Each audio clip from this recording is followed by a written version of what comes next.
Сегодня 16 марта 2024 года. У нас очередной стрим, 22-й стрим платформы открытого диалога информационно-аналитического центра Президиума правительства Чеченской Республики Ичкерия. И сейчас к нам подключается Аят Идигов, сопредседатель Президиума. Аят, ассаламу алейкум, сюрдикюэль. Уалейкум салам, Асан. Аят, мы уже в эфире. Так. Да, мы уже в эфире, так что...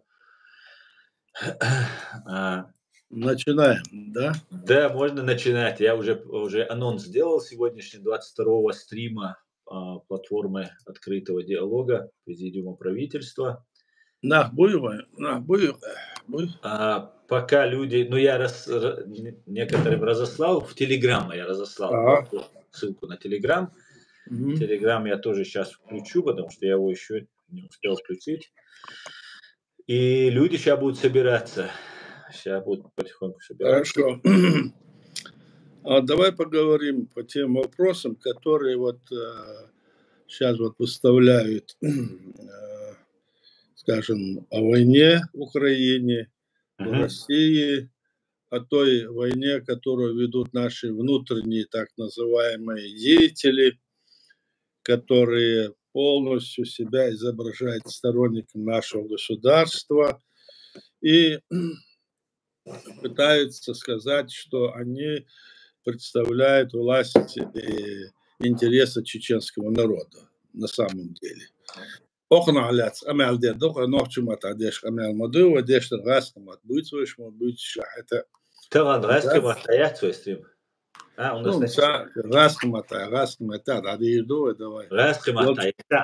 уже анонс сделал на русском. Давай, дыгду. Да, я приношу извинения всем чеченским людям, но сегодня на русском, извините. Да. Дыгду, мы на русском, на чеченском.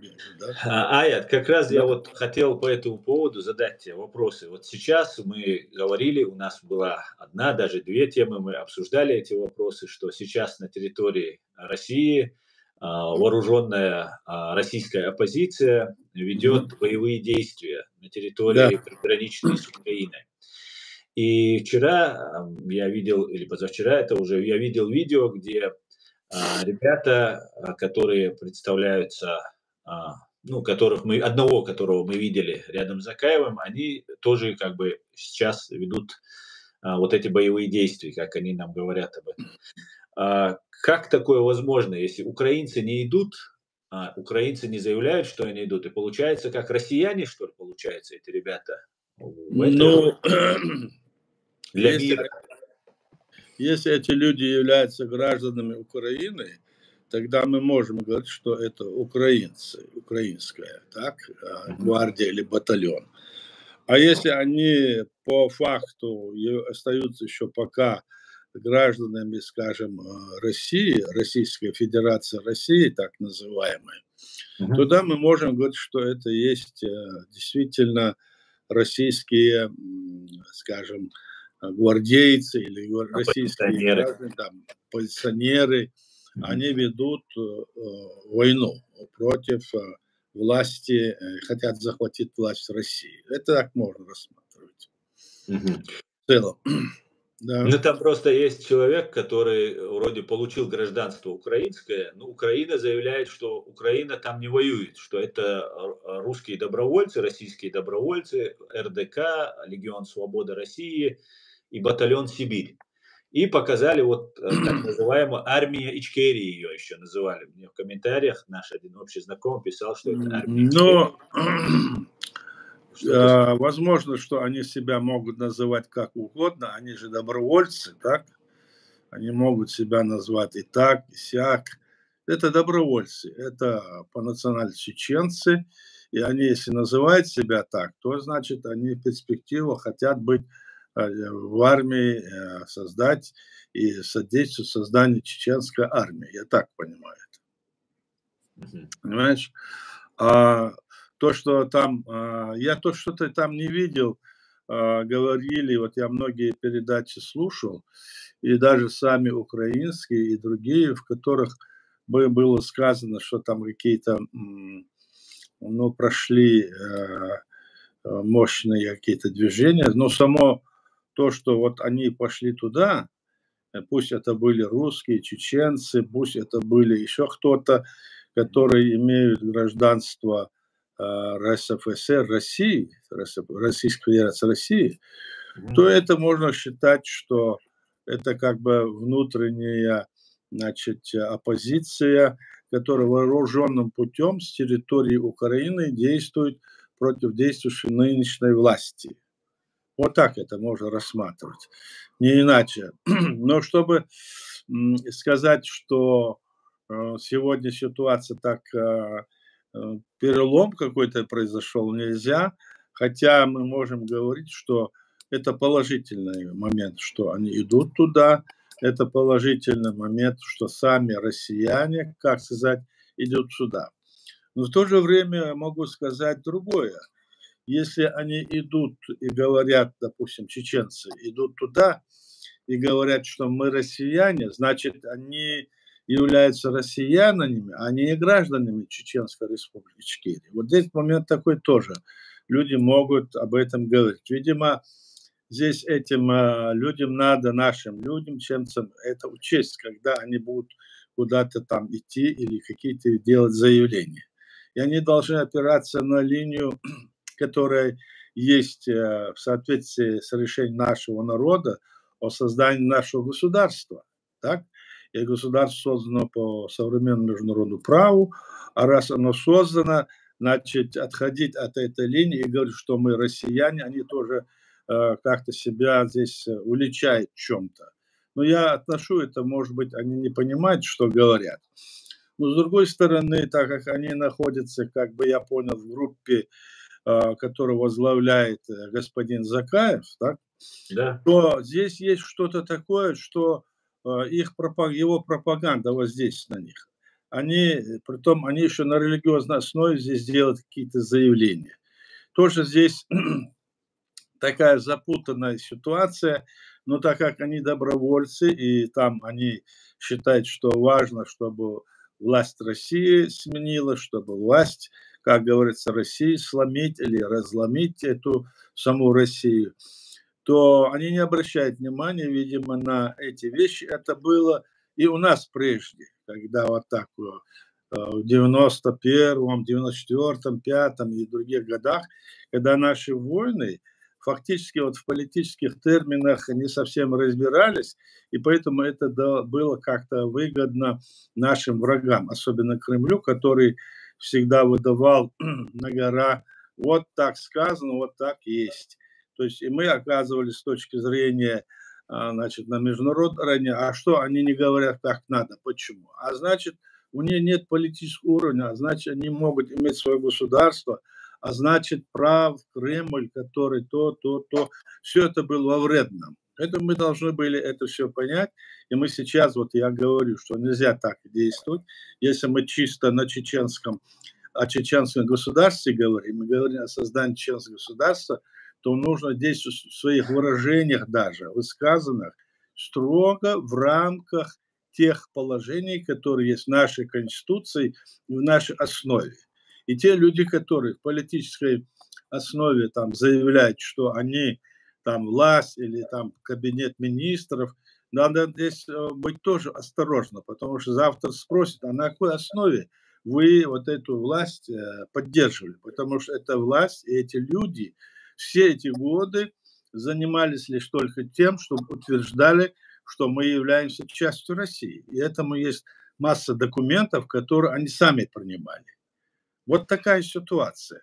Мы должны реалистами быть. Если мы не будем реалистами, то никто, значит, нас воспринимать за тех, кого мы хотим себя выдать, это не получится. Правда, с точки зрения нашей Конституции, все, что вот говорится против нашего государства, кем бы оно ни говорилось, если они даже себя власть у нас наши принимают, оно не воспринимается как нарушение, потому что он с первого дня принятия или подписания или принятия этого вопроса оно не считается законным и легитимным. Прям, конечно, написано. Все, что принято в противовес существованию нашего государства и нашей основы, оно не считается законным с момента его принятия, кем бы это ни было. Это у нас есть. Но в то же время нам нужно от политической вот этой риторики учиться и знать, и смотреть, где мы находимся, в какой компании мы находимся, с кем мы ведем эту работу. Это важно для нас. Очень печально, что даже власти Украины, которые на это не обращают внимания, понимаете, это нужно обращать на это внимание. И даже вот когда вот сейчас в 22 году в октябре признали Чеченскую республику Ичкерия как оккупированную территорию и геноцид чеченского народа осудили. Все же до сих пор власти Украины не могут определиться, кого же они все же признали. Потому что здесь должно быть четкое и ясное положение. У нас есть законная легитимная власть в лице президиума правительства Чеченской республики Ичкерия, которая является продолжателем этой власти, пусть она в усеченной форме, в условиях военной оккупации нашей страны. Но это не значит, что мы, вы и кто-то другие должны, несмотря на это, поддерживать людей, которые делают вот такие заявления. Они делают заявление, что мы часть России, что Чеченская республика, что они не будут поддерживать нашу страну, что они там проведут какой-то там референдум о статусе и всякая такая вот, ну, скажем, дилетантская вот такая вот ну, трактовка всего того, в том плане, что они не понимают, о чем идет речь и что они говорят. Вот это есть такая вот проблема у нас. Ну, это вот как раз продолжение, получается, вот это представление нас россиянами, частью России, когда Да. украинцы не идут туда, а посылаются чеченцы, они-то молодые ребята, они, наверное, не понимают, что они делают, а вот представляются они, как будто это российская оппозиция. Именно то, чего так долго Ахмед Не, ну, может Закаев... быть, они и представляют. Я думаю, что и украинцы пойдут туда. И украинцы Пока же имеют не право идут, пойти туда. Они имеют право туда, но потому не что идут же. они не идут, это другой вопрос. Но они имеют право туда пойти, потому что они напали на их страну и убивают их людей каждый день. Они имеют право с точки зрения морали, нравственности, с точки зрения вообще любого права. Они Это, имеют право. это правда. С другой стороны, дело в том, что же у Украины сегодня нет, как вот говорят, своего вооружения, своих, скажем, танков, самолетов в достаточной форме, которые бы они могли достать те регионы России, которые откуда высылают вот эти снаряды. И в основном это когда вот мы делали, наша страна делала, наши шли туда, то это было основное направление только по военным объектам. По военным объектам. Мы, допустим, чеченцы никогда не шли, скажем, ни в Москву, ни в Буденновск, ни в другой какой-то город, против мирного населения не шли. А мы сегодня видим, что Россия бьет по жилым домам Украины, убивает людей, и тогда она взрывала свои даже дома для того, чтобы обвинить в этом чеченцев, взрывала. Мир об этом знает, и сегодня все больше и больше пытается сказать, что наша страна, которая была создана по праву, что вроде бы ее как-то опустить, где-то, значит, в тень забросить. Это нами никак не приемлется, не может быть приемлемо. Вот здесь выступает, я слушал вот вчера, кажется, выступление некоторых деятелей, которые себя тоже позиционируют каким-то сторонником честного народа, что они были посланники туда-сюда. На самом деле никакими они посланниками не были, в том смысле, что мы сегодня видим, то, что они когда-то были, это уже прошло. То, что прошло было, прошло. Сегодня что вы делаете, встает вопрос. Сегодня вы делаете все, то, что сегодня на пользу Кремлю, прикрываясь какой-то там риторикой. Мы можем поднять любые документы, любые заявления, любые, которые они поднимали, решения, и видно, что эти люди сегодня выполняют заказ Кремля по самому последнему, как говорится, их слову. И это очень печально, и это не может быть полезно сегодня и украинскому сопротивлению, и украинской власти. Я думаю, что в Украине в этом вопросе хорошо освещены, но еще не настало время. Хотя давно должно было бы эти вопросы к этому обращать внимание. Ну, вопросы у нас такие есть, мы говорили об этом, но это вот так стоит пока что. Вот и все. Друзья, я напоминаю, у нас сейчас идет эфир в YouTube, у нас также идет эфир, я включил звук, идет в Telegram-канале, и у нас идет эфир в YouTube на канале Reality. 71 человек нас смотрит в YouTube, и около 10 человек слушает в Telegram-канале. Друзья, если есть вопросы, вы можете задавать сопредседателю Президиума правительства Чеченской Республики Ичкерия, единственная легитимная власть чеченского народа в лице сопредседателя Аяда Идигову. Можете задавать вопросы, как зайти в телеграм-канал, и там непосредственно я вам включу микрофон, вы можете своим голосом задать, или написать мне комментарий, и я прочитаю, и Аяд Идигов сможет на них ответить, на ваши вопросы. Так что, друзья, пишите комментарии, распространяйте ссылку на наш стрим. Аят, вот ты вначале сказал, что вот по всей видимости это как бы не приобретет таких каких-то массовых масштабов. Почему ты так считаешь, что вот ситуация сейчас, может, Россия все-таки проснется, русские осознают, что эти русские, эти россияне, которые из РДК, Легион Свободы России, они пришли в том числе и ради них, и их прав, чтобы освободить их. Не думаешь, что восстанет? Но здесь вопрос такой, что Россия, она вот последняя империя, которая на нашей планете, так скажем, начиная еще с царской России, потом Советский Союз, теперь вот Российская Федерация России, это Российская империя.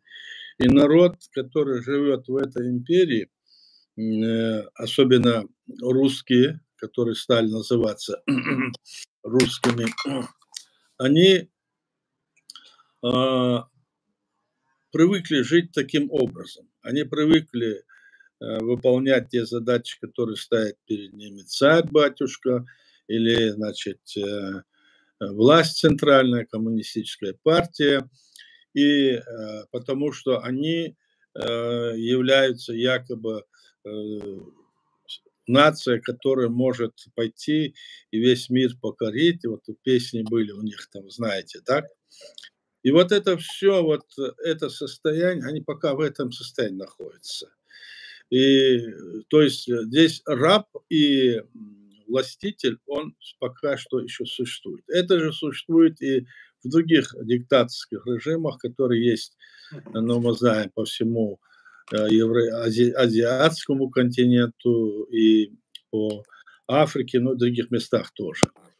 Но чтобы самим решать эту проблему, как им жить, они не знают. Люди этой страны не знают, как себя значит, проявить, что они будут делать, им неизвестно. Вот здесь у нас тоже задают часто вопрос, а вот если сейчас мы освободим нашу страну, что мы будем делать? У нас же нет ни денег, у нас же нет ни того, ни сего, ни этого, мы там это, все такие вот вопросы провокационные задают. Ну хорошо, а что делали всегда другие народы, которые также вот восстанавливали свои государства и потом развивались, и когда они сами избирали себе руководителя страны и на какой определенный срок, а не навечно. Потом его поколение. Но то же самое происходит сегодня и в России. Сегодня в России нет такой массы людей или, скажем, такой организованной, значит, сопротивления нет, которая могла бы, значит, подняться, это могло подняться и сказать «нет вам». Не выходит такое. И не выходило все эти 20 лет. Они тешили себя то, что они в эти все вот годы с 91 по 2010-2015 год убивали чеченцев, бандитов. Она считает нас бандитов, террористами и разного рода сепаратистами. И потом они также и к грузинам относятся. Также они относятся теперь, оказывается, и родным братьям, в кавычках, украинцам. То есть и также власть России относится и к своему народу, потому что она считает его за быдло. И если это не быдло, конечно, я думаю, что там есть люди и грамотные, и способные, но пока что такой организованной силы нету, и поэтому они все еще доверяют тому, что говорит Путин, и пропаганде, которая есть. Пропаганда сильно воздействует, люди все, мы знаем, что это так на самом деле, и сейчас та работа, которая ведется, допустим, я имею в виду сопротивление украинцев и остального мира западного, должно как-то расшатать вот эти устои, и русские, и россияне, так называемые, должны понять, что нельзя так жить, что человеческому, скажем, человеку нет вообще никакой цены. Они могут его убить, растоптать. Возьмите хотя бы вот этого Навального, который был, вот с ними враждовал. В то же время, вот слово сказать, этот Навальный не был ничем лучше, чем Путин, грубо говоря. Он хотел тем же стать, что и Путин, обещая, что он станет, мол, лучше. А в то же время он хотел напасть тоже на тот же Кавказ, Казахстан, на чеченов, на других, и в них ничего не обещал. То есть он был такой, он хотел просто сменить, но у них внутренняя борьба идет. И потом говорят, вот давайте все такое. Или возьмите других вот этих либеральных вот деятелей, которые здесь находятся на Западе, и там распространяют историю, вот они плохие, а мы хорошие, мы были легитимны, мы были тогда, и нас избирали. Так кто же вас избирал? Вы с 92 года незаконно создали Российскую Федерацию Россию, незаконно, не спросив у этих народов. Вы создали подпись, подписали федеративный договор, который не является основой для того, чтобы создать эту страну, потому что эти люди, эти народы, которые есть в составе нынешней Российской Федерации, не подписывали этот договор, а подписали его бывшие коммунистические деятели, то есть имперцы. Обманули и создали вот эту Российскую Федерацию Россию, а потом сами ее еще раз расстреляли, еще раз пришли к власти, и потом еще нашу республику вписали в свою незаконную конституцию. О какой законности может идти речь вообще, когда они это все говорят? Но возьмите вот этих деятелей, которые на Западе этим вот бравируют. Вот мы, там Россия, все такое. Что значит Россия? Россия, которая убивает людей, Россия, которая не считается с правами человека и с личностью, Россия, которая не может обеспечить особенно элементарные, значит, условия бытовые или там дороги по всей стране, в каких-то определенных точках что-то сделали, и на этом все, конец, больше ничего нету. Теперь собирают всех людей, там, давайте, идите, умирайте и бейте с нас, мол, хотят. Идет такая пропаганда. Поэтому я не думаю, что сейчас в России настал тот момент, который бы можно было бы их как-то вот поднять, чтобы они захватили власть в каких-то городах и начали бы действовать. Этого я не вижу, к примеру, если ты меня спрашиваешь, да? Но в то же время, если эта ситуация будет вот так вот и дальше продолжаться, и вот эти тяжелые условия, возможно, что-то изменится. Возможно, народ в этой стране тоже увидит, как живут народы других государств, и будут дальше действовать в этом направлении для свержения этой власти, чтобы власть, которая находится в стране, была бы избрана каждый раз на какой-то определенный срок только народом. Вот это важно. И чтобы свобода личности была. А свобода личности, я уже много раз говорил, это народ имеет право выбирать себе власть, народ имеет право на открытую информацию, имеет право на социальную защиту, политическую защиту и все остальное, что должно быть присуще человеку, рожденному на этот свет. Бакалая. Ая, здесь уже вопросы немножко пошли. Нас сейчас смотрит 266 человек в YouTube и в Telegram. Вот Шамсад задает вопрос, конечно, вопрос такой риторический аят, но я его прочитаю. Салам аш Да. шалдушик. Шамсад задает вопрос к аяду. Являясь легитимной властью, почему позволяете Закаеву наносить такой вред Ичкери, Сацхунцево и Наваст? Ну вот видите, чтобы человека должна быть какая-то репрессивная машина, репрессивная власть. Мы находимся на Западе, так? И здесь у нас нет такой власти, мы только ведем политическую правовую борьбу, опираясь на те документы и на те решения, которые принял наш народ. Мы его и других, кто выступает против нашей власти и которые говорят, что это не власть, у нас нет власти, она кончилась. Мы против этого разоблачаем их. Мы показываем, что это не так. Мы обращаемся и к ним, и говорим, прекращайте эти все дела и возвращайтесь в конституционное поле. Они доказывают, что они являются, скажем, сторонники сегодняшней империи, Российской империи, ведя себя так. То есть это вначале нужно показать, с кем мы имеем дело. Вот мы и показываем, с кем мы имеем дело, и чтобы мы могли все вместе сказать, хватит, дорогой товарищ, или кто там ты, чтобы не занимался этими делами, давайте действовать строго в рамках Конституции и воли нашего народа, общенационального съезда чеченского народа 90-го года. Вот только это мы можем делать. А здесь устраивать бойни, войны мы не можем. Мы же не являемся, скажем, властью, которая имеет здесь какие-то, значит, силовые структуры. Нет этого. Мы должны понимать, это нельзя делать, никакая страна не позволит на своей территории, чтобы другая страна там занималась этими делами. Она непозволительна по их законам. Это так.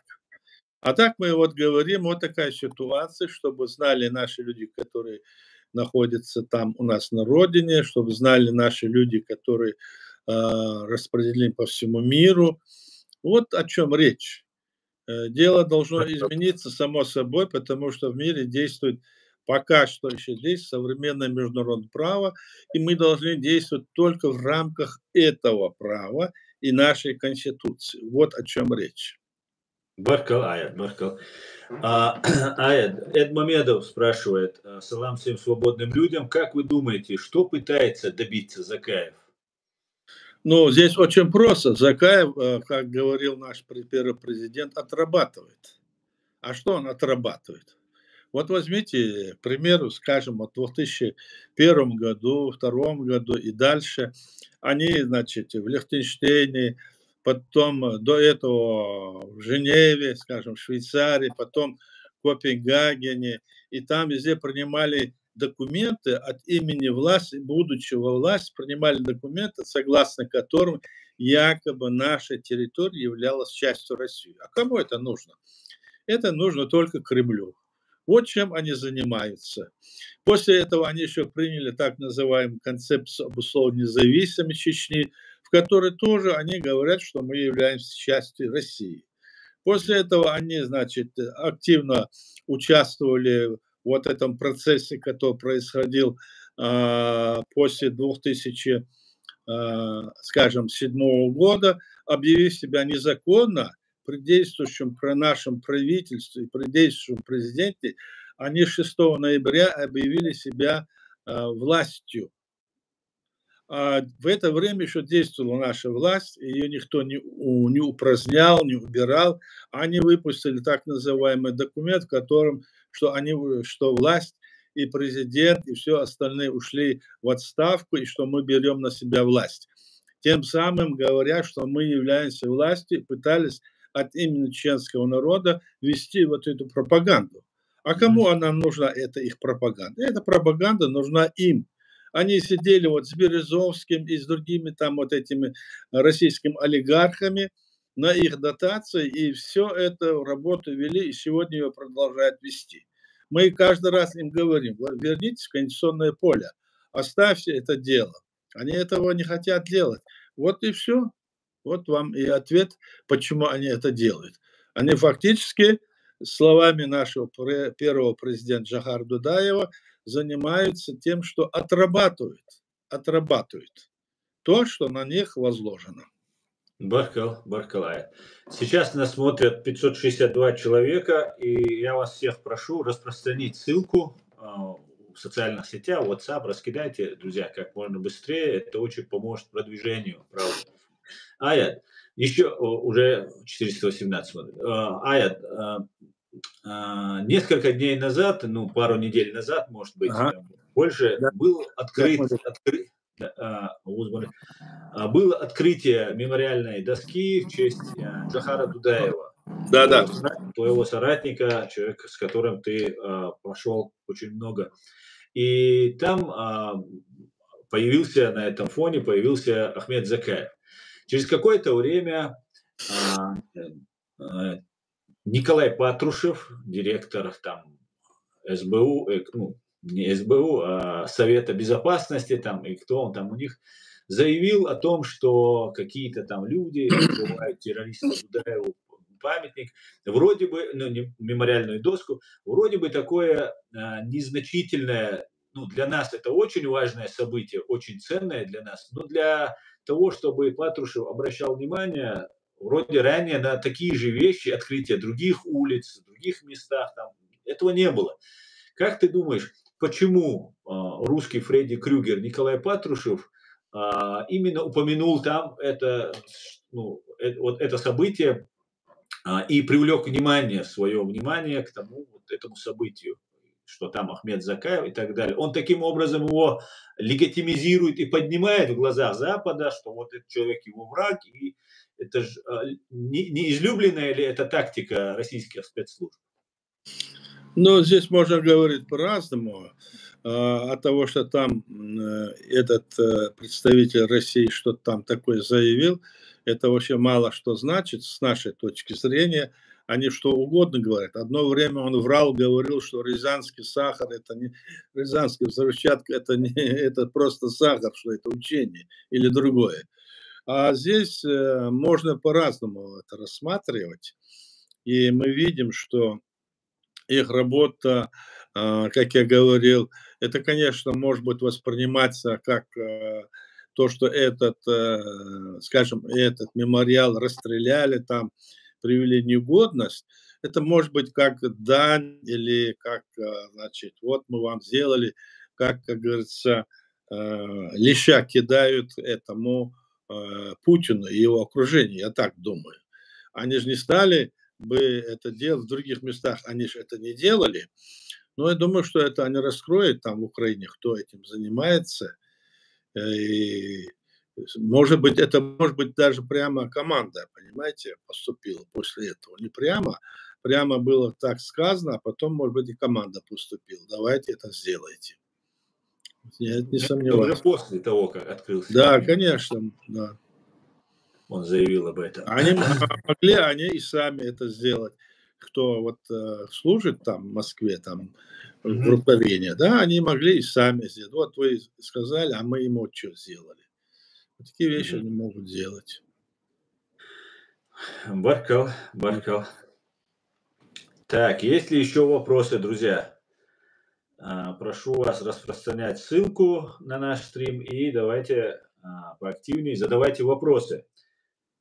Так, хейтеры, вам всем привет.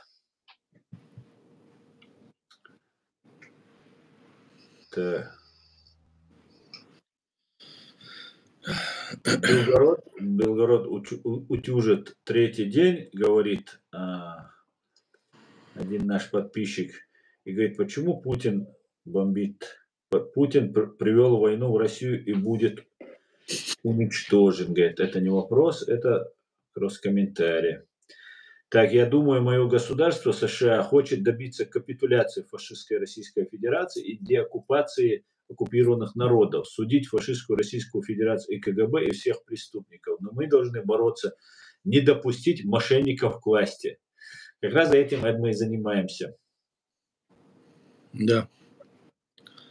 Так оно есть. Да.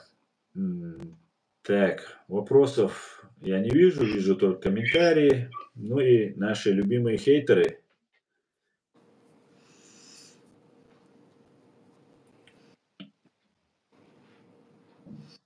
Давайте, Тимур, жду ваших вопросов, задавайте вопросы.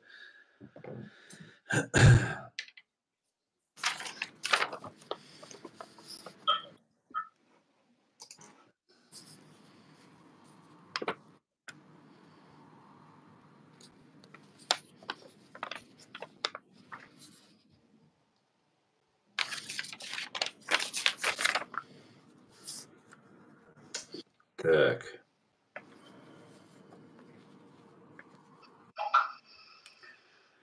Иса включил микрофон. Давайте дадим Иса Ахмадову. Давайте, Иса, мы тебя слушаем. Ашвой. Ва алейкум ассалам.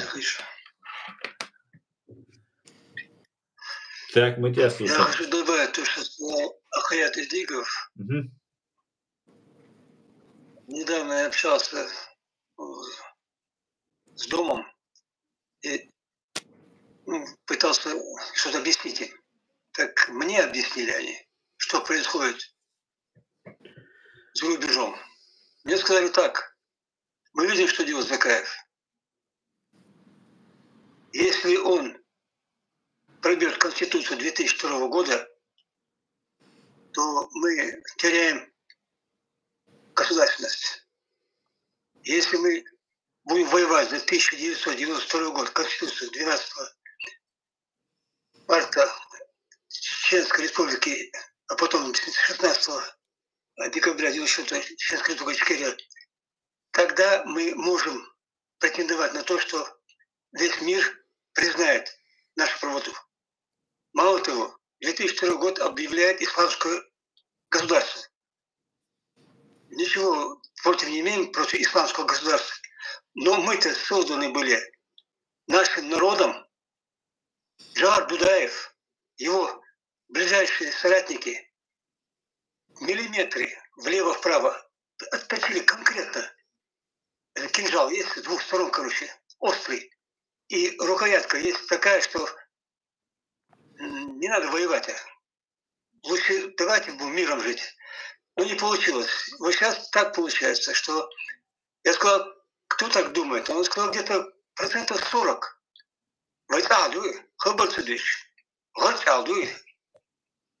Вот он ешь аж мусига. Мы, говорит, все видим. И мы, говорит, очень против того, что делает Закаев. И они фразу такую сказали. Вот ему, говорит, позвонили со Стамбула. И он сказал, за Конституцию 2002 года, вот это неделю назад. Сейчас я вот так удивился, думаю, они лучше это понимают, чем даже я, вот, который все время кручусь в этой системе. Потому что они не могут высказаться. И мы, говорит, все это знаем. Что касается русских это оппозиции. Мы рады за них, пускай они занимаются операцией «Джихад», когда Грозный освобождали от оккупантов. Вот так же они хотят Москву освободить от оккупантов. А то, что там в Новосибирске, там есть кто-то, они воюют, потому что регион-то есть у них, контракты, как легионеры они. Кроме того, политика это, каждый имеет право назвать свой отряд своей целью, что он хочет освободить. И вот на фоне этого всего выясняется, что почему раздражает немножечко нас то, что воевать это одно, а вот что представлять из себя, говоря грубо, Закаев есть 2002 года Конституцию. Это то, что сказали, с дома сказали, 2002 года это нет нас больше государства. А за это Москва что угодно положит. И кого угодно, чтобы это сделать. Вот теперь получается, что мы в таком состоянии. Вот слава, короче, этим пацанам, которые хотят джихад повторить в Москве. Русские хотят освободить Москву, как Нокши освободили Грозный. Да, от его мыслями. Амин, Дересуль. Спасибо за комментарий. Так, микрофон доела, Иса. Дересуль. Так, есть ли еще вопросы? Я смотрю, у нас очень много хейтеров. Только и пишут комментарии за оскорбления за оскорблениями. Ну, это фабрика троллей работает. Фабрика троллей российская работает. Так, что еще можно обсудить, поговорить? Мы уже сколько мы? Ну, там, в принципе, мы можем любой вопрос обсудить и поговорить, который есть. Но сегодня важно, что вопросы вот войны в Украине, вот агрессии против нее, значит, Запад, чтобы решил эти обеспечение вопросом вооружения Украины, и чтобы туда были направлены и снаряды, и вооружение, и все такое, для того, чтобы Украина смогла бы освободиться. И в этом направлении, как мы видим, идет напряженная такая борьба информационная во всех отношениях. И мы видим, что эта борьба идет и в Америке, и на Западе здесь. И думаю, что было бы правильно, если бы эти вопросы рассматривались бы во всех, как говорится, странах мира. Но есть и другие страны, которые сегодня, ну, как-то вот пытаются помочь России, Кремлю, будучи в диктаторском режиме. Для нас, как ни странно, для нас, для чеченцев, как ни странно, который всегда, вот у нас было, говорит, что вот исламский мир нам поможет. На самом деле исламский мир в становлении нас как государства ничем нам не помогает, к сожалению, большому, так, и не собирается помогать. Они сами как бы еще не созрели до такого уровня, чтобы могли быть государством или союзом государств, которые могли бы иметь влияние по всему миру. Они, правда, есть государства, но нам они в этом вопросе не помогают, не хотят. Мы должны рассматривать наше положение таковым, каким оно есть, от реальности не уходя. Вот когда этот Исаак говорил о том, что 2002 года Конституции, такой Конституции нету и не было. И если бы ее кто-то и принял бы, то, так как сказано в Конституции, все, что противоречит основе нашего государства, не имеет никакой силы. В этом плане она не является той направляющей для того, чтобы наш народ к нему следовал. Потому что наш народ этот путь не избирал. И при том говорит о том, что у нас исламское государство, так не приходится, потому что мы и так являемся мусульманами, вопрос религии у нас не стоит, как у любой, может быть, другой нации. Если они какую-то религию проповедуют, то они, соответственно, этой религией можно их назвать таким народом или такой страной. Но мы-то являемся, большинство наших людей являются мусульманами, можно назвать исламским государством, если кому это понадобится. Но в Конституции написано конкретно вот их слова, что мы, наша страна, суверенное и независимое демократическое правовое государство. Никаких там других там светских, не светов всего нету, что пытается нам прилепить. Никаких там звездочек, которые они вот наши так называемые деятели формируют на флагах, которые есть у нас, 9, конечно, нету. Никаких там других отступлений в названиях нету. Никто не поднимался тогда, еще в 90-м году, вопрос о, значит, возрождении какой-нибудь кавказских стран, которые были тогда. Я имею в виду Конфедерация народов Кавказа и другие. Все это потом стало ясно, что это команда и что это группа, которая действует по указке Кремля. И о Горской республике тоже никто не поднимал вопрос. Мы только поднимали вопрос в перспективе, что еще в 1992 году, что мы будем стараться создать Кавказский дом. Это Конфедерация народов Кавказа, это стран, вернее, не Конфедерация народов Кавказа, а Конфедерация государств кавказских народов. и в который войдут все вот эти вот регионы кавказские, ну, я имею в виду, начиная от Черного моря до Каспия, чуть выше. Эти вопросы тогда рассматривались, они остались неосуществленными, потому что была оккупация нашей страны. А говорит себе, что 2002 года Конституцию кто-то примет. Нет, это не может быть. И говорит о том, что мы будем делать там какие-то другие шаги, там, или будем говорить, что мы изменим нашу Конституцию или какие-то статьи, мы там это сделаем. Это просто разговоры дилетантские. Ну, на это имеют право люди говорить. Пусть говорят, обсуждают. Это не значит, что это будет. А люди таким образом, может быть, и учатся. Я вот согласен с этим. Но все время отрицая нашу Конституцию, отрицая нашу легитимную власть, говорит это уже переходит за грани, и это является уже определенный вот смысл. Здесь мы видим, откуда течет вот это течение, откуда дует ветер. Вот так вот. Вот я могу говорить еще о том, вот у нас были эти переговоры в 95-м году, до этого были в 93-м, 92-м году были переговоры с Российской Федерацией России. И потом были переговоры,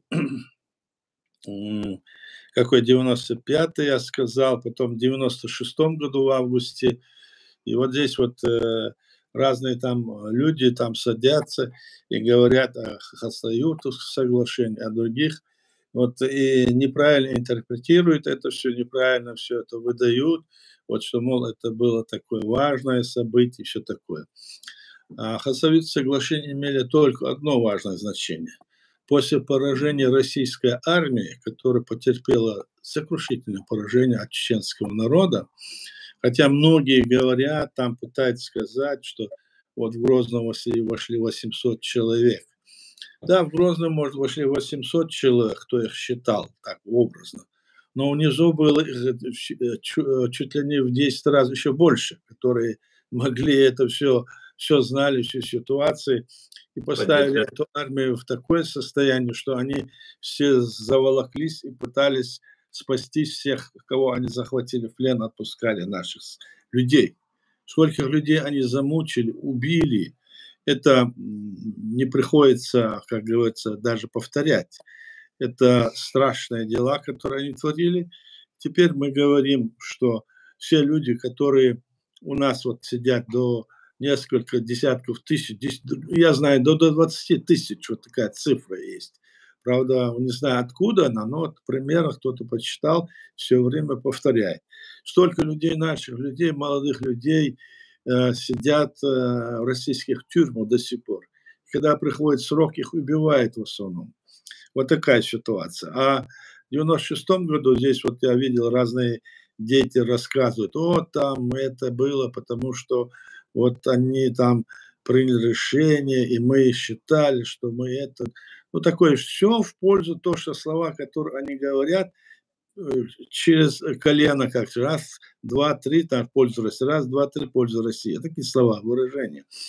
На самом деле, это Хасавюртовское соглашение было...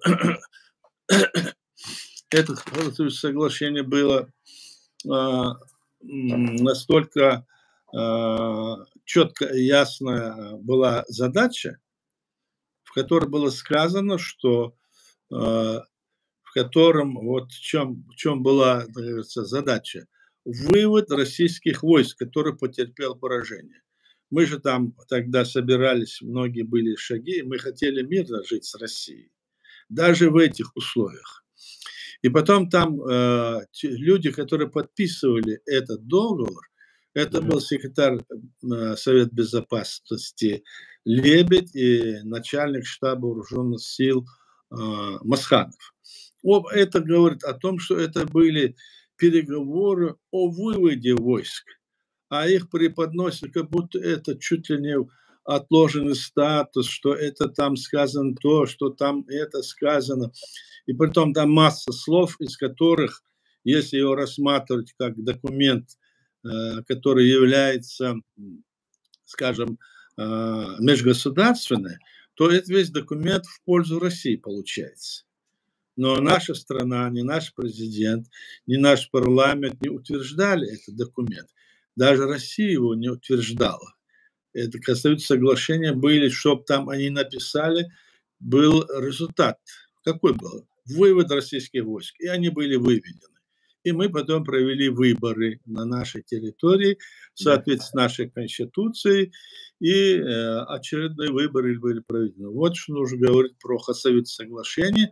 А если их рассматривать, то они вникнут туда, увидят то, что я сказал. И вот эти вот, скажем, так называемые деятели об этом пытаются там что-то навязать, сказать, это то было. Нет, это не так. На самом деле, посмотрите, есть и мной там написано, значит, комментарии, где я говорю там обосновываю, что это такое. Есть и другие документы, которые были между Россией, Российской Федерацией и Чеченской Республикой, из которых тоже, значит, так или иначе пытались русские подкупить наших людей. Так или иначе пытались задавить. Но мы не сломались, и потому что мы не сломились, потому что народ главным образом не сломился, мы продолжили, и они продолжили эту войну. Они захватили нашу территорию, и сегодня они пытаются что сделать? Сегодня они пытаются использовать своих агентов влияния, придав им значение, якобы они готовы, есть легитимная власть, хотят сказать, что мы часть России, что мы совершили преступление, будучи частью России, и будучи частью России, что мы сепаратисты. И посмотрите людей, которые здесь вот с этими идеями выступают, где они говорят, что мы сепаратисты, что мы террористы и бандиты.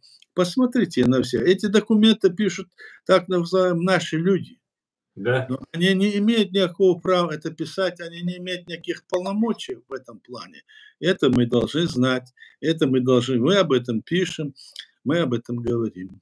Вот и все. Баркалая, Дейрису. Сейчас нас смотрит 720 человек. Друзья, я вас прошу, распространите ссылку в социальных сетях, WhatsApp, Facebook, где вам вот только удобно. Только если вы не находитесь в России. Эд Мамедов тут задает вопрос, он давно его написал, я хотел бы его тебе задать. И потом, Георгий, я вам предоставлю слово. Мы все видим, как Закаев призывает воевать за Украину. Я думаю, чеченцам необходимо просто сохраниться и заняться своей семьей и образованием, и готовиться к свободной Ичкерии. Ваше мнение, спрашивает Эд Мамедов. Аят, я немножко от себя, как я понял этот вопрос, немножко дополнил бы. Я полагаю, что, может быть, это имеет в виду, что Ахмеда Закаева пригласили в Украину, и вот он призывает всех воевать. А мы, которые призываем сохраниться и не воевать, может, в этом дело, что Украина и другие его зазывают, знаете, как провокатора, который зазывает людей, а вот мы как бы печемся о своем народе, и мы этого делать не будем. Может, я так понимаю этот вопрос? Не знаю, как вы поняли. Но что я могу сказать по этому поводу? Добровольцы, чеченские добровольцы, люди, которые являются гражданами нашей республики, и добровольно и пошли в Украину воевать за Украину, мы не можем никак этому препятствовать. Мы за то, чтобы они там помогали Украине. Мы не против. Но в то же время это не означает, что мы призываем там, значит, подняться, и мы не можем, собственно говоря, мы не имеем никаких договоров уже с Украиной. Они у нас вот признали, а никакого договора на этом основании у нас нет. Если бы у нас был какой-то договор, то мы могли бы призывать наших граждан, чтобы они шли туда, создавать свои батальоны, идти туда. Но, как видите, ни одна страна в мире пока это не делает. А мы, тем более, сейчас находимся в ситуации, когда мы работаем вместе с Украиной, с их властью, для того, чтобы, значит, на основе нашей Конституции и легитимной власти, чтобы мы могли и дальше вот призывать остальные страны признать наше государство и деоккупация. Наша задача и задача Украины, она очень едина, мы едины. Они хотят освободить свои территории, и мы хотим освободить свою страну от оккупации, восстановить нашу легитимную власть. Поэтому здесь говорить, что не надо туда идти, мы не можем с вами говорить, идите туда или не идите. Закаев не может сказать, идти туда и не идти. Это добровольцы. А там все, они говорят, мы создаем там то, мы создаем то, и говорить, что он там главнокомандующий, это смешно. Смешные вещи говорит человек-дилетант, который называл себя премьер-министром, а премьер-министр у нас нет такой должности, у нас должность кабинет министров, чтобы знали, все возглавляет человек, который называется президент, вот как в Америке.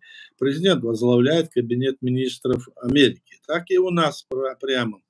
А эти себя называют как угодно, в силу того, что наши люди думают, не понимают они это, или в силу того, что думают, что в других народах или в других странах это не поймут. Мы об этом говорим, а их просто пытаются, мне кажется, какие-то силы использовать в своих целях, и в какой-то части используя вот это состояние в какой-то своих каких-то политических целях, я в этом усматриваю это тоже, понимаете? Поэтому здесь говорить о том, что мы не можем создавать. Если наши люди там воюют, добровольцы, то мы не против, добровольцы пусть воюют. Они воюют за Украину. Украинцы тоже проходили к нам, воевали за нас, были люди. Поэтому Конечно. в этом смысле это правильно. А там говорят, что мы там это. Они могут как угодно себя называть даже, но мы только одно говорим, что если они наши граждане, они должны придерживаться в отношении нашего государства строго в рамках, значит, идеи, и декларации, которая была принята нашим народом и нашей Конституцией. Вот о чем мы говорим. И говорить о том, что сегодня нет никакой власти, и все такое распространять, это во вред нашего народа, нашего государства. Если они этим будут заниматься, это тоже неправильно. Не то, что неправильно, это вредит нам очень. Вот что я могу сказать. И я бы дополнил, Аят, именно президиум правительства организовывал в самом начале, помогал и Сему Наеву, Муслиму Чеберлоевскому, ну, как бы Ахмед Закаев в это время категорически был против, я имею в виду, помогал в политическом смысле, я не знаю, какие у вас там были другие отношения. Ахмед Закаев все это время был против того, чтобы кто-то ехал воевать в Украину. И именно Ису Мунаева он отговаривал и предлагал ему должность, работу в Чечне. После того, как ну, в составе России, ну, уже должность чуть ли не министра внутренних дел, по-моему, речь тогда шла. И крупную сумму в долларах предлагал за то, чтобы туда Иса Мунаев не ехал. И мы об этом тоже знаем. Я так думаю. Да, это так. Мы имели контакты с этими батальонами. Правда, с батальоном шейха Мансура было меньше у нас контакта, почти не было. А вот с другим батальоном мы имели контакты, писали им письма, советы, какие могли, давали, чтобы они как батальон там действовали, не нарушая законодательство Украины, и чтобы это было. Мы это наблюдали за этим. Было такое, да. Так, Баркалаят. Георгий, если у вас есть что сказать по этому поводу или задать вопросы, вы можете включить свой микрофон и начать говорить. Добрый вечер. Здравствуйте. Уважаемый представитель. Рамаджоба. Добрый вечер, уважаемые слушатели. Я хотел в первую очередь спросить, какой у меня регламент, чтобы лаконично высказаться, что я хотел. Ну, у нас регламент 3 минуты обычно, но мы вам даем 5 минут. Георгий, Спасибо пожалуйста. большое. Если хотите, потом попросите еще, дадим еще время. Наверное, я уложусь. Спасибо большое. Пожалуйста. В первую очередь, я благодарен, что вы устраиваете эти стримы и эти дискуссии. Мы все понимаем, что мы давно находимся в гибридной войне. При такой ситуации укрепление доверия наших сообществ с целью нейтрализации этих угроз как раз требуются вот такие разговоры, стримы и структурно-политическая работа, чтобы эти связи с государством и с народом стали более глубокие, а не наоборот, разрозненные. И чтобы транспарентность этих диалогов и ответственность и всеобщая вовлеченность имела смысл. Мы рады, что вы ведете такие разговоры, и у нас есть тоже свои мнения, и мы бы хотели от нашего лица сказать, что иногда мы смотрим на проблему с разных ракурсов. Например, один ракурс – это глобальный. Глобальный мы имеем в виду сегодняшний нарратив всемирного правительства, их цели. С другой стороны, трехполярный мир, который получился. Мы наблюдаем, как она ведется. С третьей стороны, дележ и новый передел мира. Это как уже факт, который мы тоже наблюдаем. А также с региональной точки зрения. И, конечно, государственной точки зрения нашего государства. То есть мы видим, что все эти проблемы как-то связаны. Вот только без эмоций я бы сказал, что то, что делают американцы на глобальном уровне, видно, что делают и русские. Например, вы помните пандемию. Пандемия – это как оружие захвата человеческих легитимных властей, упразднение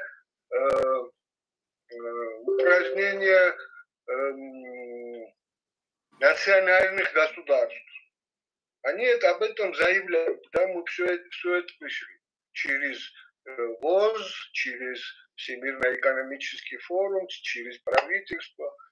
С другой стороны, Россия как будто не принимает в этом участие. Но мы видим, что вакцинация в России прошла, в Российской Федерации тоже прошла успешно. Мы прекрасно знаем, что Гамалея – это одна из составляющих часть всей этой структуры здравоохранения. И эти вакцины они получали прямо с Франции. Просто спутник у них назвал.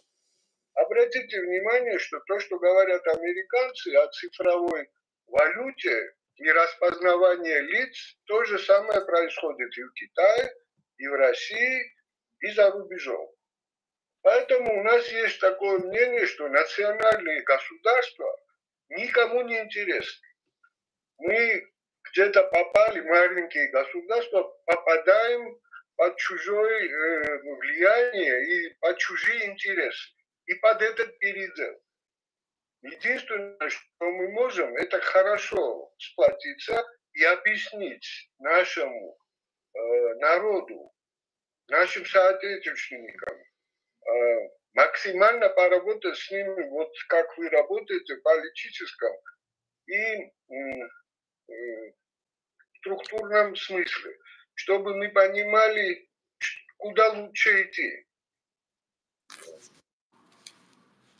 Это, пожалуй, все, что я хотел сказать. Спасибо, Георгий. Спасибо, Георгий. Да. Еще один вопрос, Аят. Как вы думаете, от Эда Мамедова, как вы думаете, если бы в Ичкерии закон об люстрации провели в полном объеме, можно было бы избежать много ошибок? При деоккупации вы будете проводить этот закон в жизнь? Ну, этот вопрос уже повторяется, в прошлый раз его задавали. Да. Но здесь сказать, закон о люстрации, он был, я сказал, принят, и потом его не смогли реализовать, потому что президент был против этого. Наш президент фактически... Масхадов. Да, Масхадов был против. Первый президент, который был тогда, он погиб, и потом при Яндарбиев был принят этот закон, когда президент был Яндарбиев, был принят этот закон о люстрации.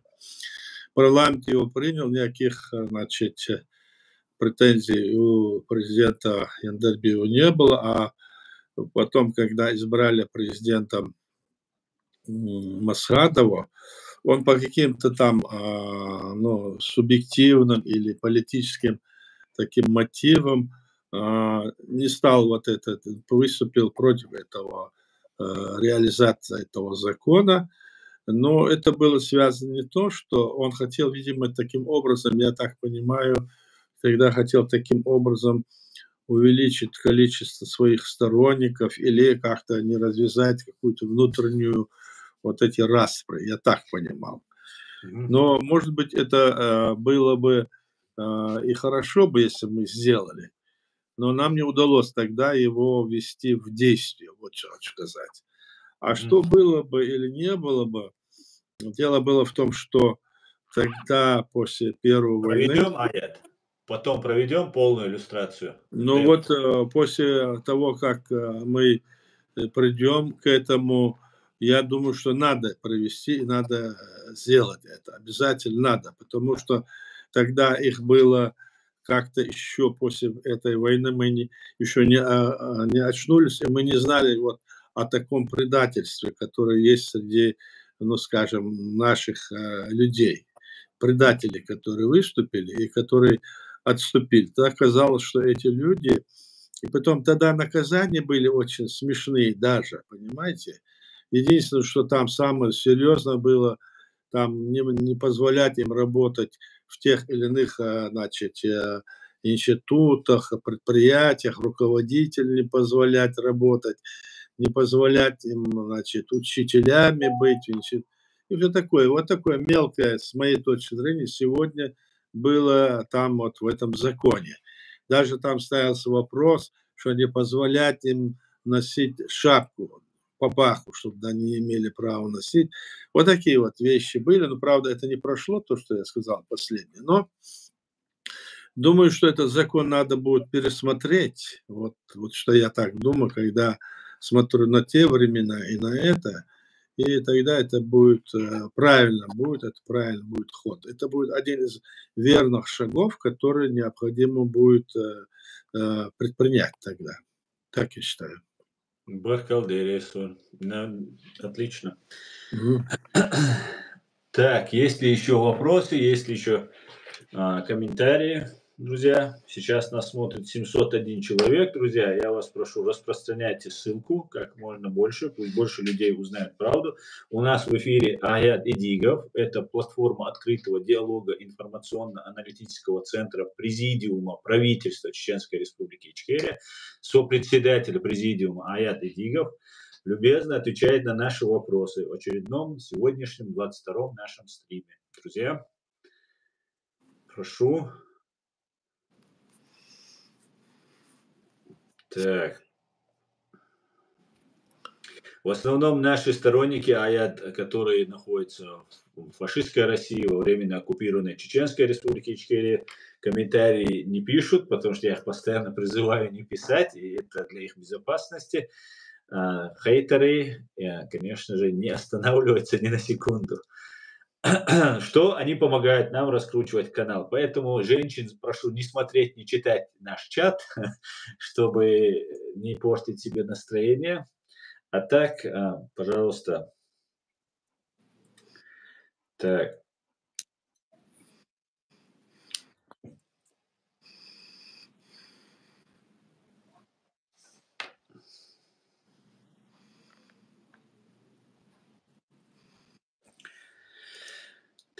Так.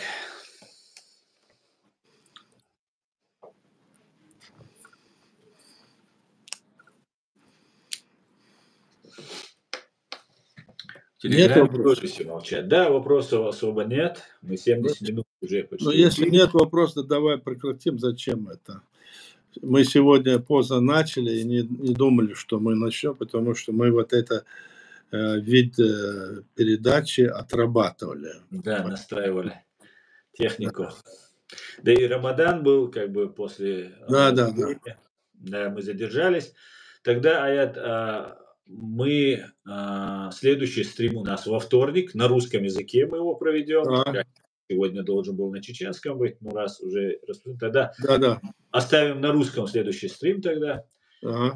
Ориентировочно это будет тоже в это же время, приблизительно, может, чуть-чуть пораньше. Ну, Аят, если есть что сказать, благодарят тебя. Спасибо. Спасибо всем. Спасибо всем. Ну, Аят, скажи завершающее слово, и мы завершим. Ну, завершая, что я могу сказать? Сказать спасибо всем, кто слушает нас. Вы можете здесь слушать только правду и правду. Да, мы не будем лгать ни в чем. Мы будем говорить то, что обосновано, документально. И будем говорить то, что на пользу всем людям и просто любому человеку. Мы вот эту позицию примем. Будь это на нашей территории, будь это во всем мире, особенно сейчас, что в России и на территории бывшего постсоветского пространства, мы говорим только правду, и это выставляем только документы подтверждения. Все наши вот высказывания есть документы. Поэтому другие, которые вы вот слушаете, никто и вам не приведет никакой документ, скажем, подтверждение своих лиц. Будут вот эта пропаганда идти. Мы говорим вот, чем они занимаются и что нужно делать. Мы говорим от начала того, как разваливали Советский Союз. Мы говорим о том, почему разваливали Советский Союз. Мы говорим, почему потом создавали эту нынешнюю Российскую Федерацию незаконно. Почему ее снова решили, значит, сделать империю, захватив эти территории, которые вышли из Советского Союза, должны были стать независимым государством. Почему не дали создать свои государства? Допустим, я имею в виду с территории РСФСР, которая была. А то, что вот вышли другие бывшие союзные республики в первый этап, а мы уже во второй этап были в союзными. Их тоже сейчас, как видите, пытаются всех захватить. То есть империя снова хочет возродиться. И мы поэтому действуем в рамках международного права и закона, и фактами, и документами. Это мы обещаем, это мы говорим. И пусть, если кто хочет сказать нам, что мы не правы, пусть выложит документ. Вот мы так говорим. Совершенно правильно. Спасибо большое. Спасибо всем. Да, спасибо. Тем, кто принимал участие, задавал вопросы, слушал, поддерживал. И всего самого хорошего. Слава Украине! Все будет Ичкерия. Слава. Слава Чеченской Республике Ичкерия. Аминь, аминь. Ади Кёль, Маш Ойл. До свидания, друзья. Ади Кёль.